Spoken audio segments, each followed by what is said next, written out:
Regional ring road దక్షిణ భాగం నిర్మాణ ప్రారంభానికి ఒక్కొక్కటిగా అడుగులు ముందుకు పడుతున్నాయి. రహదారి అలైన్మెంట్పై ఇప్పటికే దృష్టి సారించిన ప్రభుత్వం తాజాగా దక్షిణ భాగం మార్గం మొత్తాన్ని క్షేత్రస్థాయిలో పరిశీలించాలని ప్రాథమికంగా నిర్ణయించింది. ఇందుకోసం ప్రత్యేక బృందాలను నియమించడంతో పాటు వివిధ ప్రభుత్వ శాఖలను భాగస్వామ్యం చేయాలని భావిస్తోంది.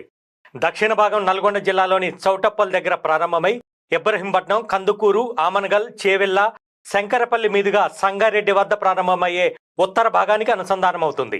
అయితే ప్రాథమికంగా నిర్ధారించిన దక్షిణ భాగం మార్గం మొత్తాన్ని జియో ట్యాగింగ్ చేయనున్నారు.